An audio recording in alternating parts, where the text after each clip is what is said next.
All right, well, last week, I got to be honest, if you were here last week, that was one of my favorite Sundays that we've had in a long time. Just to celebrate with a group of boys. If you were here, we baptized some boys from Missouri Hills, which is a juvenile home, and we have lots of people who are over there leading Bible studies and pouring into these young boys and girls. And four of them made a decision to follow Jesus, and so we were able to celebrate with them in baptism last week. And it was just a great Sunday. And so thank you for participating in that and being involved. I'm thankful for that. And as we continue this series, Jesus said what? A few months ago, I met with a small group of people, which I often do. We've started meeting and coming up with what we're going to talk about. So we kind of have an idea, okay, what do we think are some issues, or do we think some things biblically that we need to discuss? And we come up with our series, we come up with design, we come up with the nuts and bolts of what we're going to talk about. And so I came with the idea, well, I want to look at some of the difficult teachings of Jesus and came up with a list. And the one that I'm going to talk about today that we settled in on after we left, I kind of started to think, are we sure? Are we sure we want to talk about this one? Am I sure that I want to talk about this one today?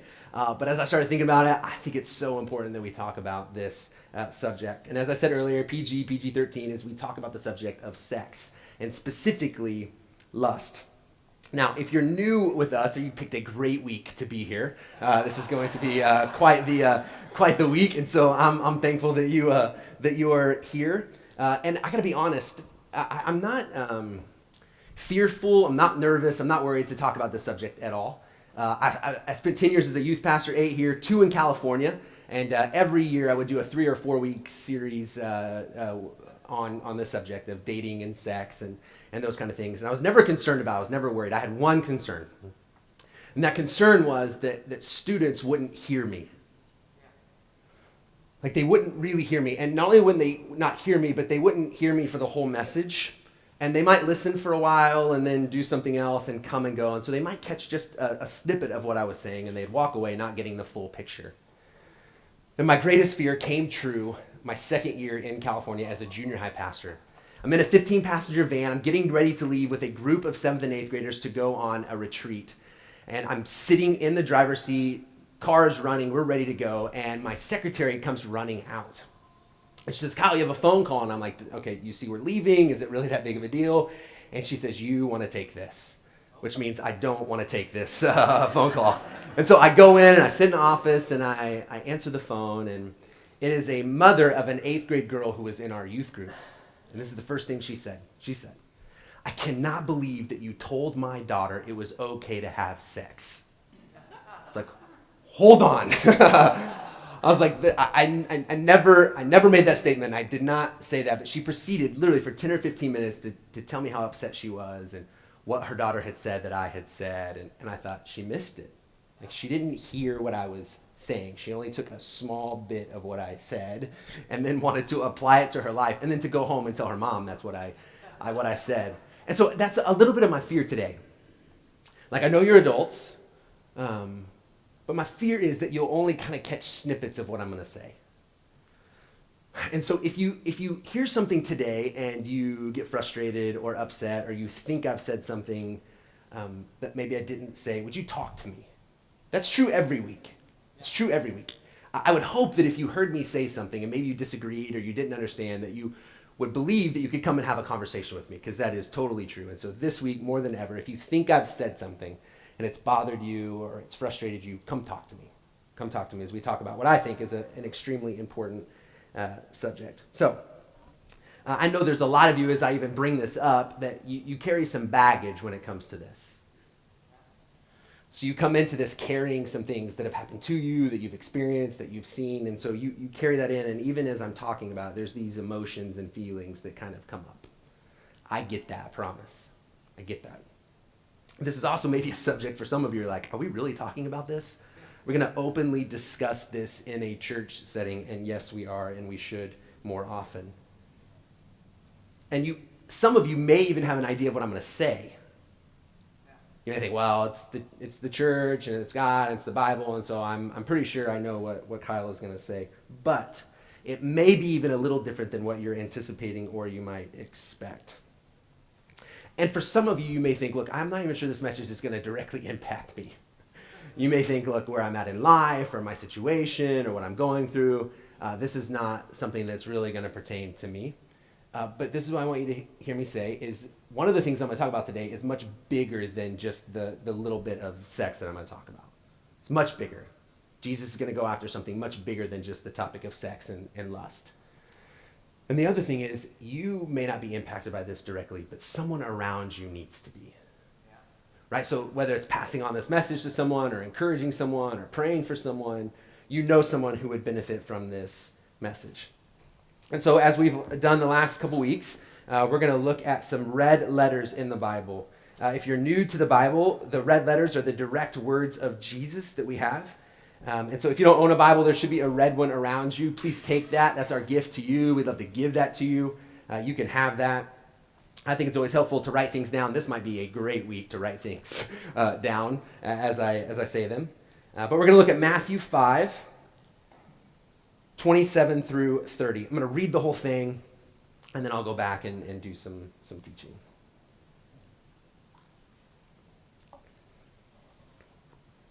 Matthew 5, 27. These are the words of Jesus. "You've heard that it was said, 'Do not commit adultery.' But I will tell you that anyone who looks at a woman lustfully has already committed adultery with her in his heart. If your right eye causes you to sin, gouge it out and throw it away. It is better for you to lose one part of your body than for your whole body to be thrown into hell. And if your right hand causes you to sin, cut it off and throw it away. It is better for you to lose one part of your body than for your whole body to go into hell." Now you see why this was a difficult one for me to pick and to teach on. You can't listen to that. You can't hear that and think, what? Okay, what did Jesus just say? Not only what did Jesus say, but what did he mean? And so even after I've read that, you might think, yep, I knew it.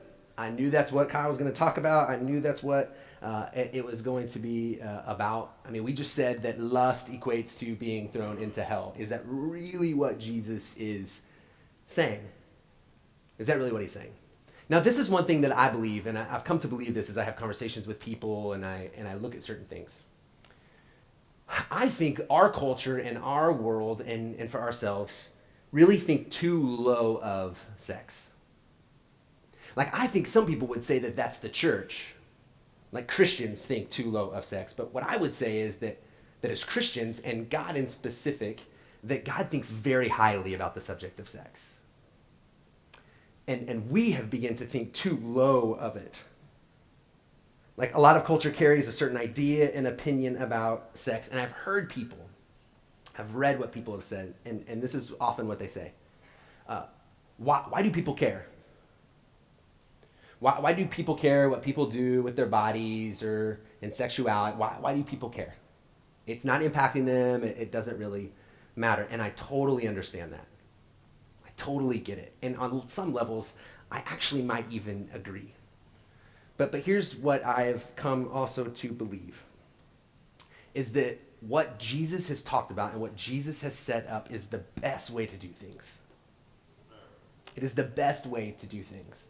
And so this is really between us and God. And so for some of you, you might have to come to the realization of, I'm not sure I believe in God. I'm not sure how he's created things. And that's fine.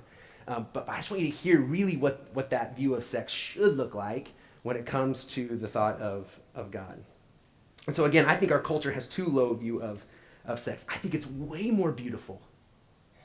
I think it's way more beautiful and way more meaningful than what a lot of culture would say or believe. I don't think it's about being prude or about that God's a prude or that Christians are prudes, but it's quite the opposite. I think it's quite the opposite. So we're going to break down what Jesus said into kind of three sections. And we're going to take this scripture and we're going to look at three different things. So we'll look at verse 27 first. Jesus says this, "You have heard that it was said, 'Do not commit adultery.'" Now, we're taking a snapshot of a longer message that Jesus gives.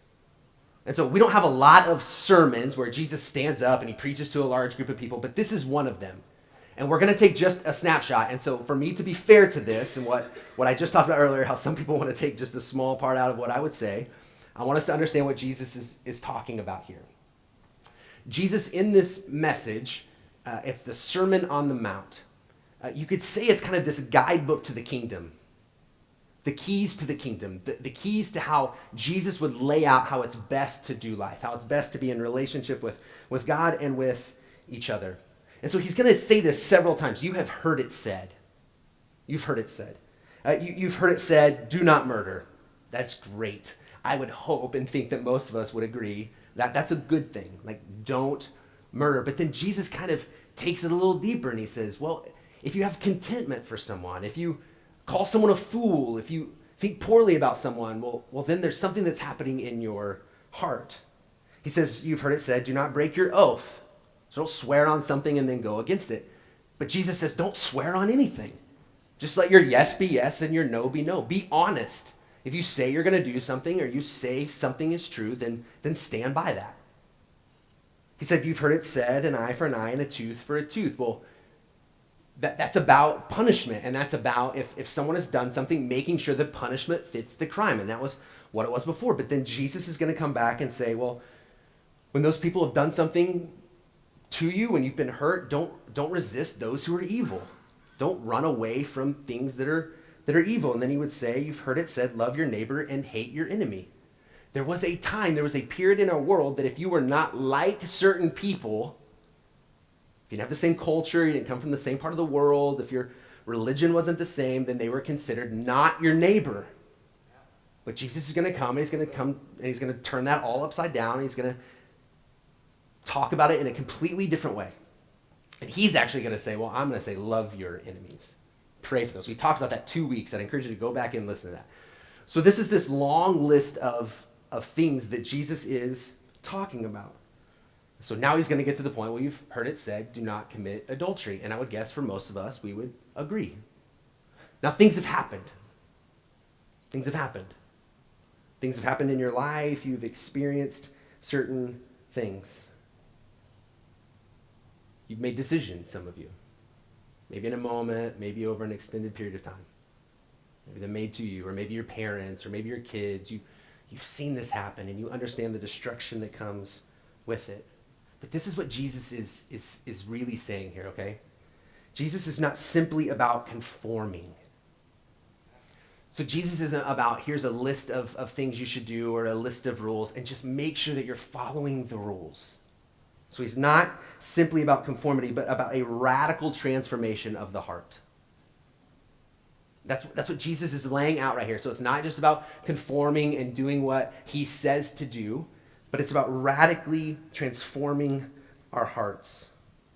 But this is where I think many of us fall into trouble.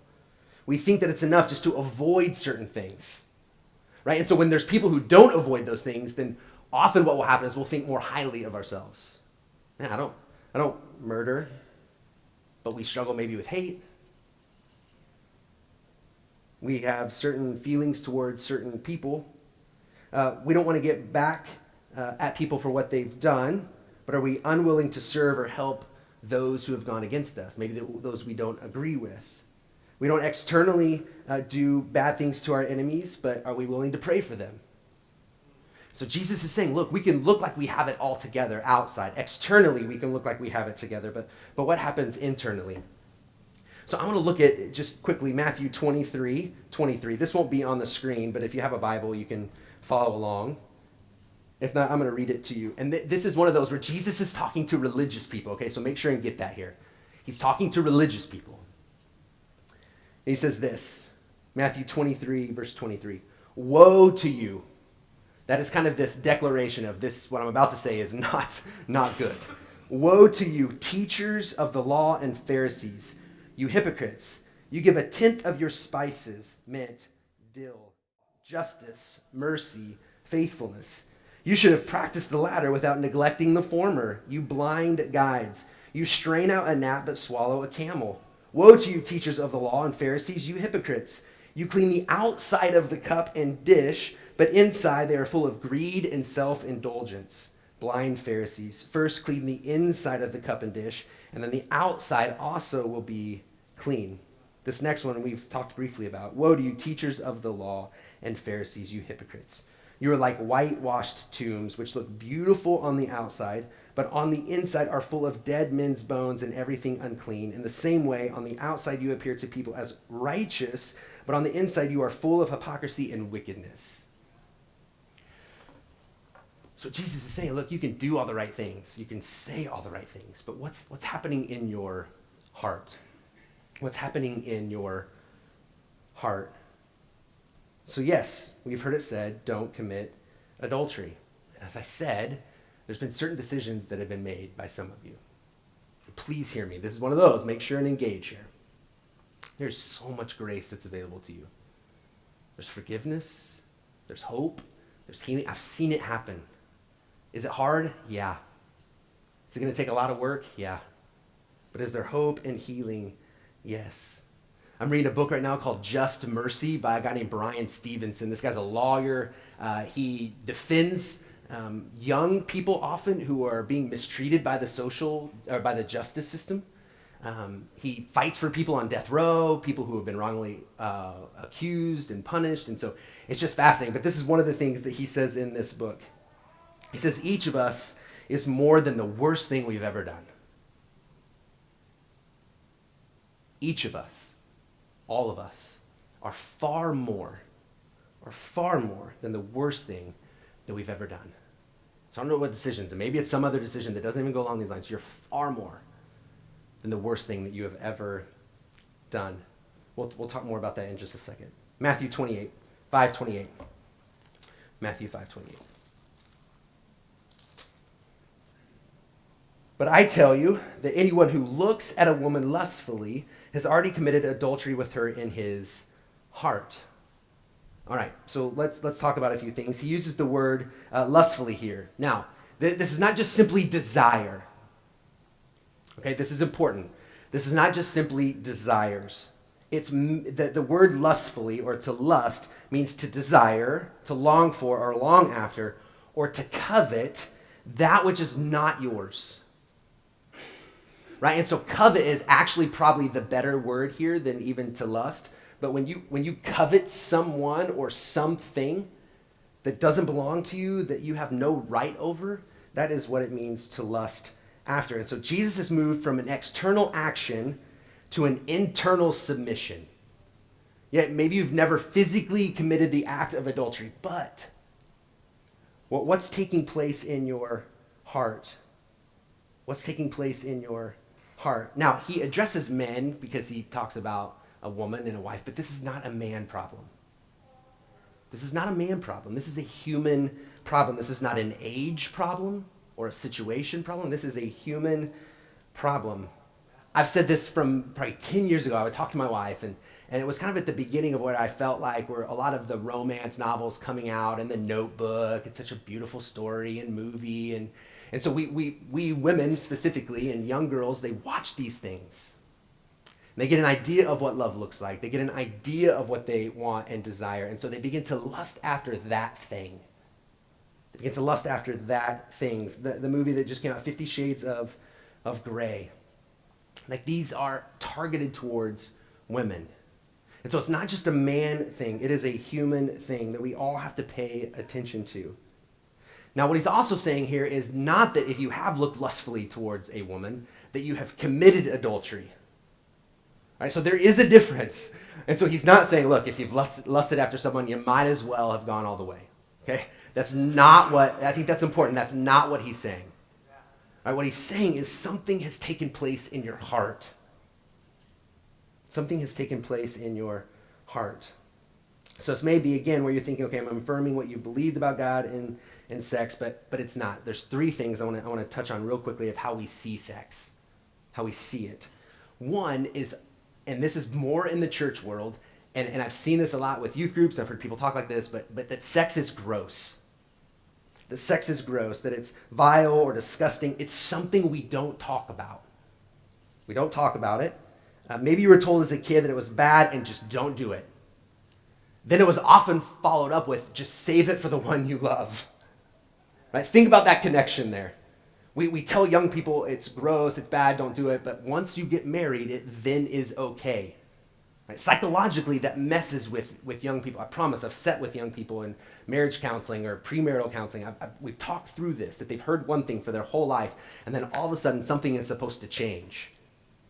And so we have the idea, and this is a wrong idea, that sex is just gross. We don't talk about it. Now, for some of us, for some of you, one reason we see it that way is because, again, of the baggage. Things have been done to you. Things that should have never taken place have been done. And so you carry some of those things with you. You've been hurt.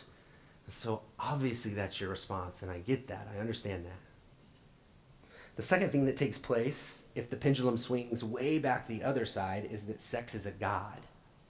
That sex is something that we begin to worship, that we find our identity in that. We expect it to meet everything we've ever longed for and desired. It will fulfill every need that we've ever had. And this is what our current culture would say, that it's something to be worshiped. And we know this for several reasons, because we know sex sells. We know it does. I can barely watch the Super Bowl or any sort of game with my kids in the room. I'm always afraid of what's going to come next. In any commercial, you can't walk into a grocery store without walking by magazines. Right? We understand this. We understand that sex sells. We understand the photoshopping that takes place to give people a certain look. These are lies. These are lies. And so it becomes something that is worshipped, and it's all around us. Right? It really is. It's not that me as a pastor and a Christian that is trying to tell you, oh, it's bad, and so I've just told you it's not bad, but when it swings the other way, we lift it up to a position that it's not meant to be lifted to in the way that our culture does it, it becomes very dangerous. We've corrupted it. We've lost the high view of sex that we should have. We've made it into something that's not beautiful, that's not meaningful. And one of the main ways that this has happened is through pornography. It's one of the main ways.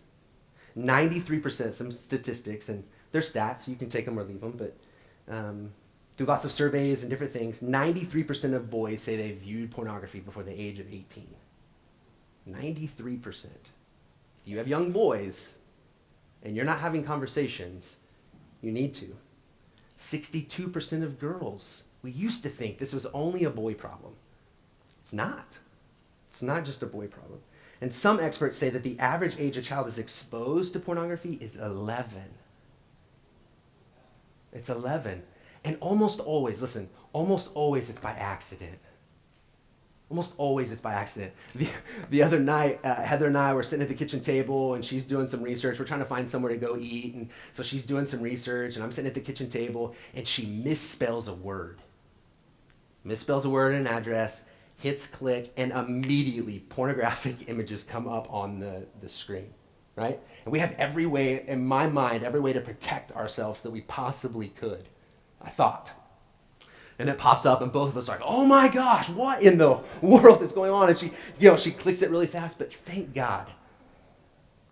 Thank God that wasn't my 5-year-old little boy. I'm so thankful that it wasn't my 10-year-old daughter. Right? And there's all kinds of studies and all kinds of secular studies even that show the dangers of a young child and adolescents being exposed to these things. Dangerous. In February of 2006, it said 58 million monthly U.S. visitors went to adult sites. So 10 years ago, 58 million. 10 years later, so this year, 107 million. Almost doubled in 10 years. One website said they had 2.4 million visitors an hour. This is one website. Then in 2015, there were 4,392,486,000 hours of pornography viewed on their site.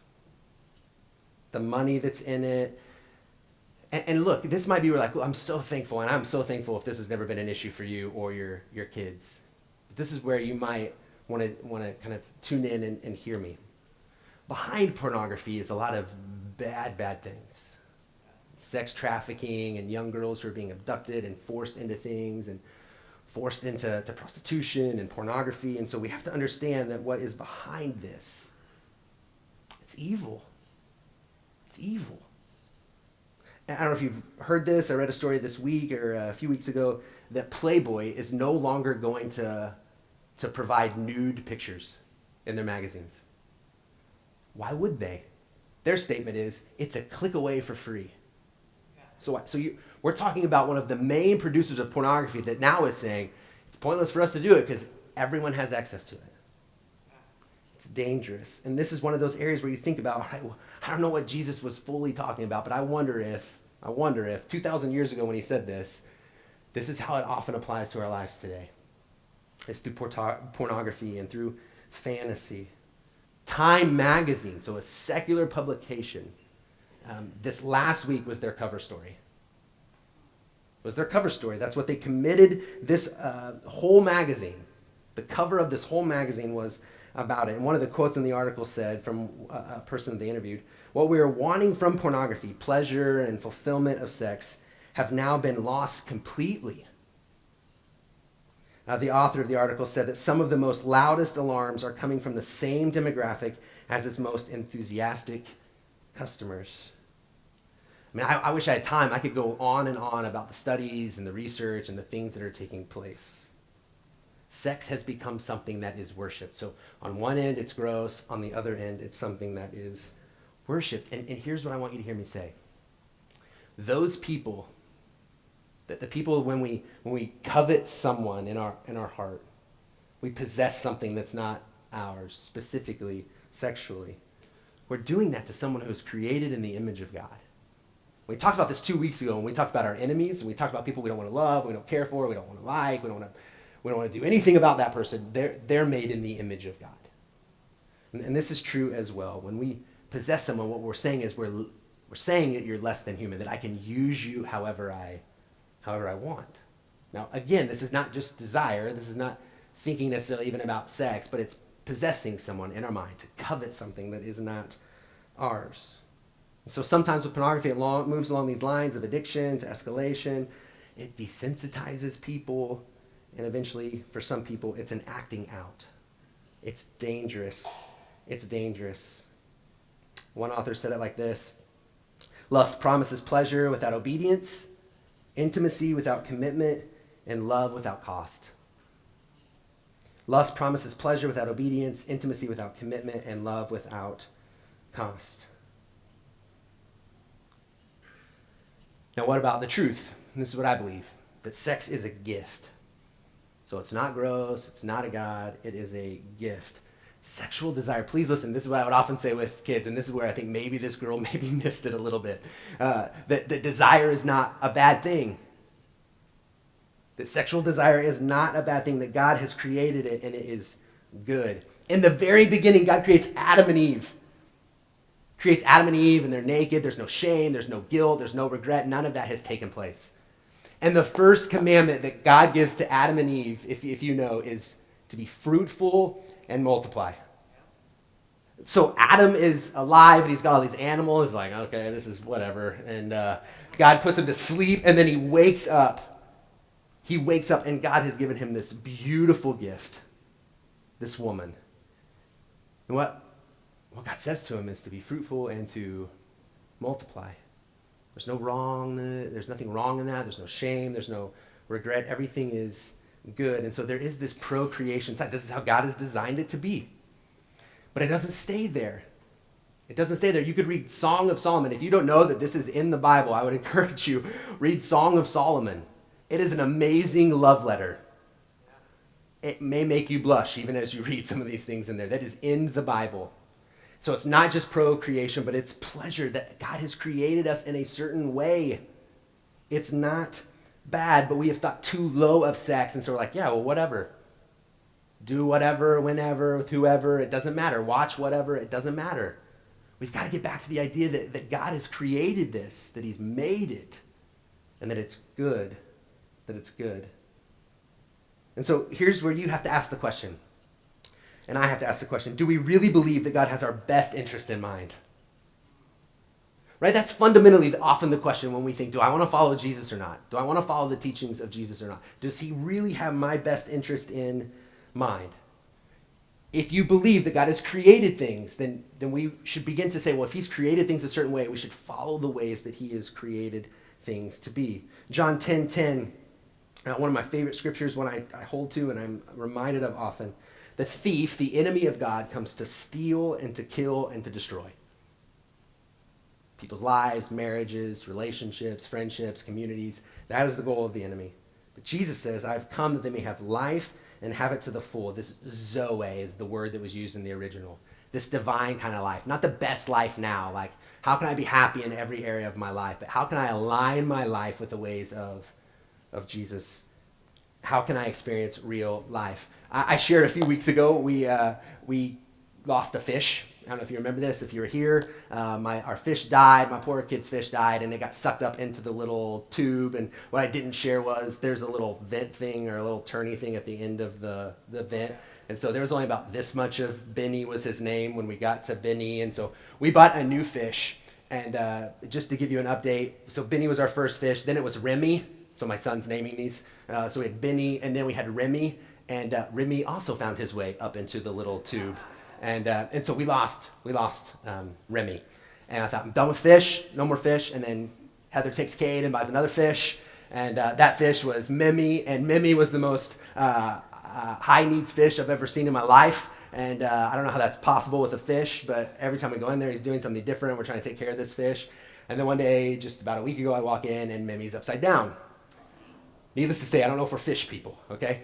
And so this time I'm like, we're done, all right? We cannot do fish. But my 5-year-old beautiful little boy looks at his mommy and says, I want another fish. And so we now have Vinny.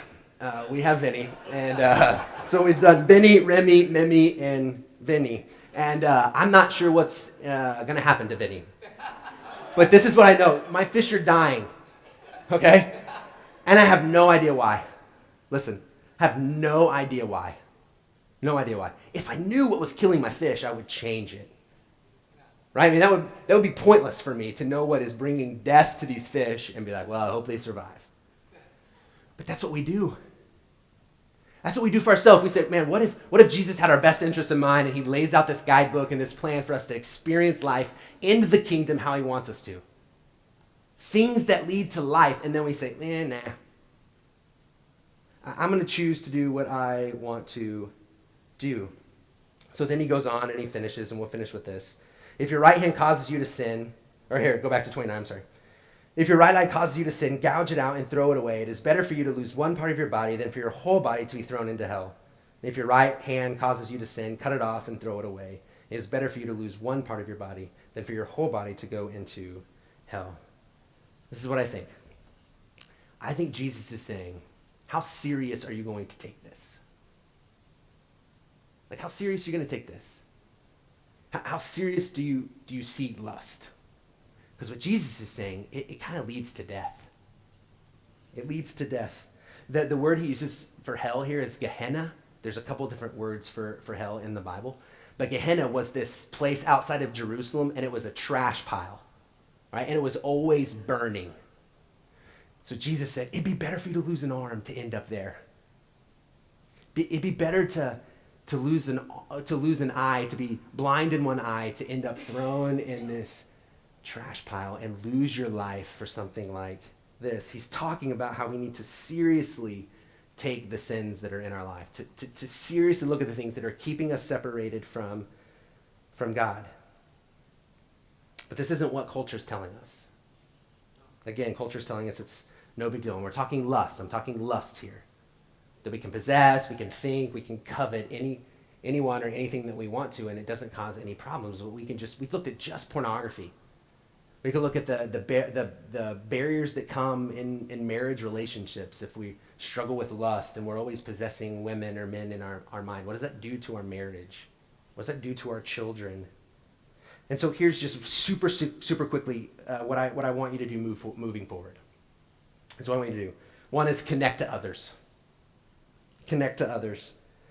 In the book, The God Attachment, the author says, we are wounded in relationships and we are healed in relationships. So if you've been hurt in relationships, if something has happened, the worst thing you can do is remove yourself from relationships. The goal is to help you connect back into trusting relationships, to be honest, to confess. So specifically, is pornography one of those things that you've struggled with and you've never talked to anyone? Would you talk to someone? Like, pornography's dirty little secret is it's just me that struggles with it. I can't tell anybody. And in that situation, then we just hide in it instead of exposing the truth. And in James 5:16, the brother of Jesus says this, therefore confess your sins to each other and pray for each other so that you may be healed. Be healed. Not forgiveness comes from God, but there's something that takes place when we open up with someone that we trust. And when we begin to open up to someone we trust, there's an opportunity for shame and secrecy to diminish. Right? The brokenness you have, you can look at anything that's going on in your life. When you hold it and you don't tell anyone, there's this opportunity for shame and secrecy to rule in your heart. But what happens if we expose those things? We don't have to have a false sense that everything's okay, that I'm not broken, there's no problem here, that no struggles. Shame and secrecy fuels addiction. It fuels those things in your life. Second thing, seek forgiveness. So connect to people, seek forgiveness. 1 John 1, 8 and 9 says this: if we claim to be without sin, we deceive ourselves and the truth is not in us.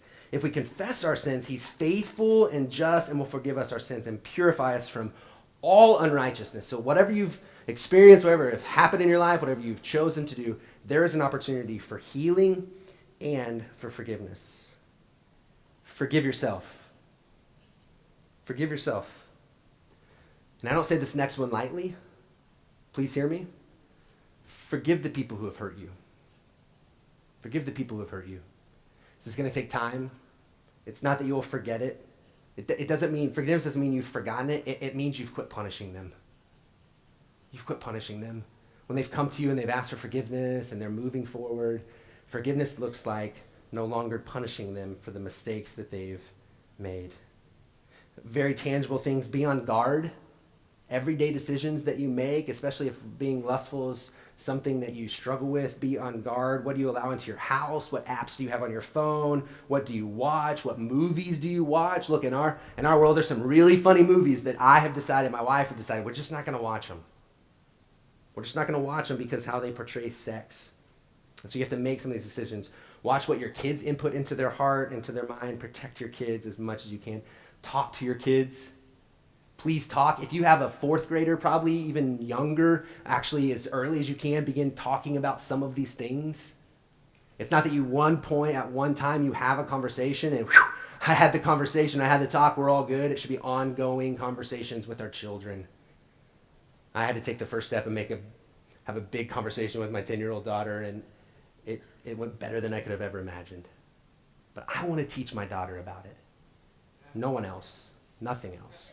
I want her to know that it is a gift that God has given us. And then finally, and this has been the theme that we're kind of going through, is we submit to Jesus. So if we're really going to love our enemies, the way we do that is by submitting to Jesus our whole lives. If we're going to avoid the idols in our lives, if we're going to surrender and give up all of that, the way we do that is we submit to Jesus. And then this week, if we're going to really deal with these things, and we understand that God is after much more than just our external performance, and He's cares much more about our internal obedience, then we'll understand the only way that will happen is by submitting to Jesus. Did you talk to people? Just want to end with that. I want to make sure you've heard me. There's much grace. There's much forgiveness in all of these areas. This is not to beat you up. This is not about shame. This is not about shame. God may be stirring something in you and he may be talking to you, but I don't want that to be shame. I want that to be about truth and healing. Would you pray with me? Yeah, thanks for today. Thank you for the truth. Thank you that you spoke through Jesus 2,000 years ago, and it could have been written today, that it still applies to our lives. God, I pray for a lot of my friends and families who are here that I know and believe that things have gone wrong because of some of these areas. So God, would you restore people? Would you help people reconcile back together? Would you bring healing and hope into some dark areas? Would we be grace givers when people come and they share things that they've experienced or they've done? Would you help us to be people who are full of grace? Would you shine some light into these dark areas of our lives and know that there's grace and forgiveness and healing? God, I know you want much more than just our external obedience. Would you begin to radically transform our hearts? I pray this in Jesus' name. Amen. Amen. See you next week. Love you guys.